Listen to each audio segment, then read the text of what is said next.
Hello everyone, what's up? Prince15 here with another video review. Today I'm taking a look at LEGO Star Wars set number 75344, Boba Fett Starship Microfighter from the book of Boba Fett. But before we take a look at the set, let's go ahead and take a look at the box. So here we have our little Microfighter box. As you can see, this is from LEGO Star Wars. You can tell that because it says it right there. It's for ages 6 and up. Of course, that's just a suggestion. They have to put that on there. It's set number 75344, Boba Fett Starship TM Microfighter.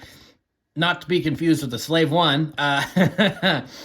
It's also 85 pieces. It's a building toy in several different languages. Here is the Slave One, or I mean Boba Fett Starship, and everything it does. You know, you flip it over to the back. Oh, yeah, over here. Disney. Can't forget my obligatory yelling at Disney thing. And then, here it is on the back. It sits down. You can flip the things around. This is where you go to open the box with your thumb. It's Lego Star Wars and Disney. And, also, go to lego.com/Star Wars with your parents' permission, of course. So yes, here we have Boba Fett Starship. I'm sorry, it's the Slave One. I understand. I actually understand them changing the name of that. It's for, like releasing toys and stuff like that. It's like, okay, I get it. It's like, we know it's the name of a ship, but still putting slave on your marketing, thing that you want people to buy, I get why that's a little, so, okay, I understand it, whatever. That aside, so yeah, here's the ship in question, the Fire Spray gunship in its little teeny tiny, miniaturized Lego form, so it's a microfighter. For what it is, it works out fine. You do have the option to move these around, so that way you can put them in different positions and everything, and make sure that it's pointed to your wishes, depending on how canonically accurate you want your pint-sized version of this ship to be. So yeah. Some nice details, honestly, for something of this scale. It's got the big round thing at the back, and of course the fact these, you can twist these. It's like that's nice. I appreciate that they did that. Now, a feature of this, which I find very interesting, is that you have the guns here, but it's something I haven't seen in a long while. These are actually flick fire missiles. I don't really remember the last time I've seen a flick fire missile on a Lego Star Wars set. It's been a while, so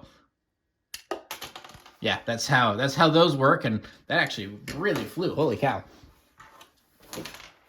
So yeah, back in like the early 2010s, flick fire missiles used to be all the rage. It's like there were so many sets that had flick fire missiles.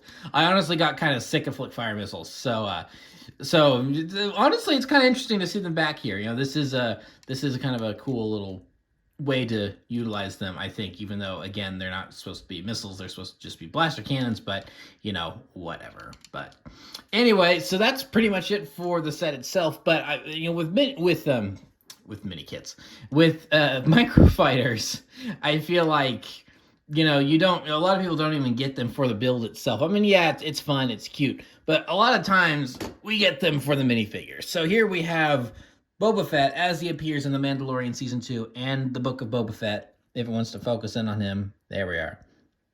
So yeah, it's a pretty good looking minifigure. Honestly, the body printing and everything I think is fantastic. Look at that little mythosaur skull there on a shoulder pad. That's very nice. I really like that. A lot of nice printing on him. The one area that's a problem is the helmet. I think the helmet, the colors need to be inverted. Like that darker shade of green needs to be the main part of the helmet, and the lighter shade of green needs to be that accent right there, because that matches there. And same with the jetpack. The jetpack would actually probably be this color. I think that would actually be okay. Yeah, I think they kind of got the coloring on his helmet a little bit wrong, so it's not a huge deal, but it's kind of a it's like you could have improved that a little bit. Now he does come with a face sculpt. Here he is, his scarred face before he is healed by Bacta. Not double-sided, so it's just the one face. So yeah, that's pretty much it for the minifigure. Now he is missing something, though. He is missing his rangefinder. So if you're like me and you just have a whole bunch of extras sitting around, you can give him a spare rangefinder. So now he's looking a little more like classic Boba Fett with the rangefinder. I gave him a black one because it matches kind of his undersuit, so it just flows a little bit better than, because he doesn't have any of that other color gray on him. So that's the one I just decided to give him. I think it works out really well. So I mean, yeah, not a bad Boba Fett figure. Honestly, it's really good. The helmet being the wrong color is just kind of irritating, but it's not the worst thing in the world. So yeah, but overall, it's a very good Boba minifigure. So.